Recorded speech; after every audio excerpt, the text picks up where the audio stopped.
Good morning everyone, welcome back to my blogging channel Anu blogs. So হ্যাঁ, আজ আমার birthday. তো happy birthday to me. তো হ্যাঁ, আমি খুব হ্যাপি আছি, দুঃখও আছি কারণ মা বাবার সাথে নেই। কিন্তু হ্যাঁ, কিছু ফ্রেন্ডসরা আমাকে সারপ্রাইজ দিয়েছিল, যদিও আমি পেছনের যে এই জিনিসগুলো আমার ফ্রেন্ডসরা দিয়ে পাঠিয়েছিল, স্পেশাল ফ্রেন্ডস।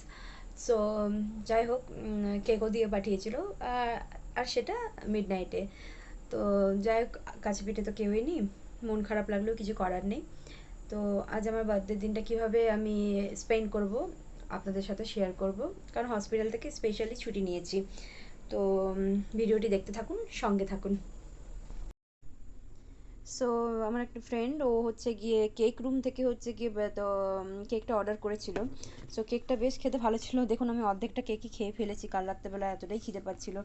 সো এখানে আমার ক্যান্ডেলগুলোও আছে, নিজেই জ্বালিয়েছি, নিজেই হচ্ছে গিয়ে সেলিব্রেট করেছি। বাট যদিও আমার এটা ফ্রেন্ডসদের দিয়ে পাঠানো। সো এখানে লেখা ছিল হ্যাপি বার্থডে আনা বলে। আপনাদের সাথে ফটোগুলো শেয়ার করব। তো ভালো ছিল সারপ্রাইজটা, কারণ সাডেন সারপ্রাইজগুলো খুব ভালো হয়। তো দেখতে দেখতে আমি 24-এ পড়ে গেলাম। কষ্ট লাগছে, বাট ইটস ওকে, টাইম তো পাপ বেরোবেই, তাই না?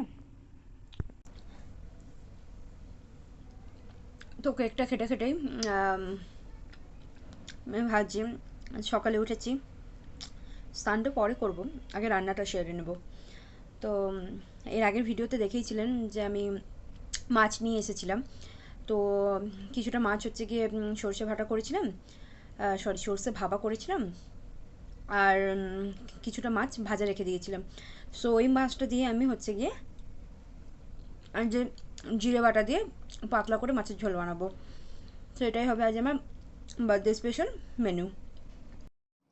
তো বাটা জিরে দিয়ে মাছের ঝোল বানানোর জন্য এখানে চিড়ে রাখা কাঁচা লঙ্কা, আদা, আর মাছ ভাজা, আর জিরে, আর কিছুটা কেটে রাখা টমেটো, এইসব রেডি করে নিয়ে আমি সেই মাছে যে ভেজেছিলাম তেলের, সেই তেলের মধ্যে হচ্ছে কি কাঁচা লঙ্কাটাকে, চিড়ে রাখা কড়া লঙ্কাটাকে অ্যাড করে দিয়ে কিছুটা জিরে ফোড়ন দিয়ে ভালো মতো নাড়াচাড়া করে নিলাম।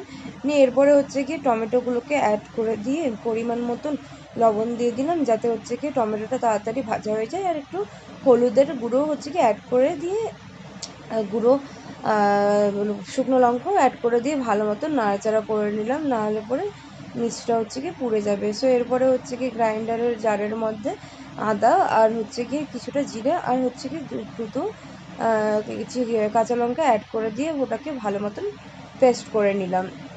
সো দেখতেই পাচ্ছেন পেস্টটা হয়ে গেছে। এরপরে হচ্ছে গিয়ে টমেটোটাও ভাজা হয়ে গেছে।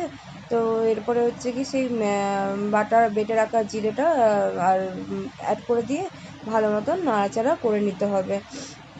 সো দেখতেই পাচ্ছেন কি সুন্দর একটা কালার এসে গেছে। আমি খাওয়ারে খুব একটা বেশি তেল ইউজ করি না। সো যাই হোক, বার্থডে ছিল, কিন্তু স্পেশাল সেরকম কিছু না বানালেও এটাই আমার কাছে স্পেশাল। ভেবেছিলাম পায়েস বানাবো, কিন্তু সেটাও আর বানানো হয়নি, কারণ প্রচণ্ড বিজি হয়ে গেছিলাম। আমি সন্ধ্যাবেলায় হচ্ছে কি একটু ইস্কন টেম্পলে গেছিলাম ঘুরতে। যতই হোক বার্থডের দিন মন্দিরে না গেলে নয়। সো পুজো পাঠ তো করতে পারিনি, কারণ মারা গেছে একজন। সো জাস্ট এমনি ঠাকুর দর্শন দিয়ে এসেছি। সো দেখুন ঝোলটা ফুটে এসেছে, তো মাছগুলোকে অ্যাড করে দিলাম, নিয়ে ভালো মতো নাড়াচাড়া করে দিতে হবে যতক্ষণ না ফেনাটা কেটে যায়, ততক্ষণ হচ্ছে কি ফুটাতে হবে ঝোলটাকে। সো দেখতে পাচ্ছেন কি সুন্দর একটা কালার এসেছে। বেশি তেল দিই নাই, কিন্তু ওই টমেটোর ইয়েতেই কালারটা এসেছে। আপনারা তো জানেন কাঁচা লঙ্কা দিয়ে রান্না করলে পরে সে খুব একটা কালার আসে না। সো এরপরে হচ্ছে গিয়ে আমি ভেন্ডি বানাবো বলে লঙ্কাটা চিড়ে ফোড়ন দিলাম, আর ভেন্ডিগুলোকে কেটে রেখেছিলাম নিয়ে ওগুলোকে অ্যাড করে দিয়ে নাড়াচাড়া করে, নর্মালি আপনারা বাড়িতে যেরকম ভাজেন সেরকমই আমি জাস্ট করেছিলাম, আলাদাভাবে কিছু করিনি। তবে করবো একদিন ভেন্ডি দু পেঁয়াজে রান্না করলে পরে আপনাদের সাথে অবশ্যই শেয়ার করব। সো যাই হোক, আমার হাতের কাছে অন্য কিছু ছিল না বলে অন্য কিছু আর ভাজিনি, আমি ভেন্ডিটাকেই ভাজা করেছিলাম। সো এরপরে আমি আমার খাবারের প্লেট রেডি করে নিয়েছি। সো দেখতেই পাচ্ছেন এখানে ভেন্ডি ভাজা, মাছের ঝোল, ভাত, আর এগুলোই হলো আজকে আমার বার্থডে স্পেশাল মেনু। কি করব, বাইরে থাকলে যা হয়।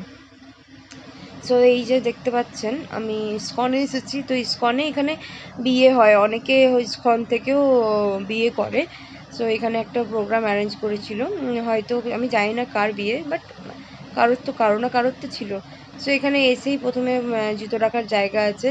সো বিশ্বাস করবেন না, এটা হয়তো অন্য জায়গা থাকলে জুতোটা তুলে নিয়ে যেত, কিন্তু কর্ণাটকের কোনো মন্দির থেকে কেউ হচ্ছে কি জুতো তুলে নিয়ে যায় না। আপনার জুতো যেরকম পরে ছিল পরে ফেলে রাখবেন, সেভাবেই পরে থাকবে, কেউ তুলবে না। সো এই যে দেখতে পাচ্ছেন এই ইসকনের ভেতরে এসে গেছি।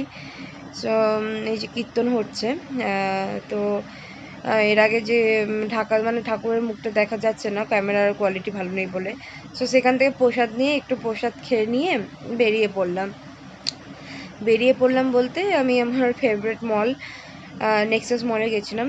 সো ওখানে যে গিয়ে কিছু রাতের ডিনার, যেহেতু দুপুরবেলা হালকার মধ্যে খেয়েছিলাম, ওয়াশরুম এরিয়া এটা হচ্ছে গিয়ে। সো এখানকার ওয়াশরুমগুলো সেই লেভেলের চকাচক যাকে বলে, যাই হোক এরকমই হওয়ার কথা। সো এই যে হচ্ছে গিয়ে ওয়াও মোমোজের আউটলেটটা। সো এখান থেকে আমি আমার খাওয়ার অর্ডার করে নিয়ে একটু আশেপাশটা ঘুরেছিলাম, কারণ বললো যে 20 মিনিটস নাকি লেট হবে। সো যাই হোক, ওয়েট করতে করতে ওই যে বাইরে দেখতে পাচ্ছেন সেই বাচ্চাদের প্লেগ্রাউন্ড টাইপের, এখানে পে করার পর বাচ্চারা খেলাধুলা করতে পারে। সো এখানে দেখতে পাচ্ছেন আমার ডিনার চলে এসেছে, বার্গার, মোমোজ আর দুটো পেপসি। সো আজকে ভিডিওটি এখানেই শেষ করলাম, দেখা হবে পরের একটি ব্লগে। বাই।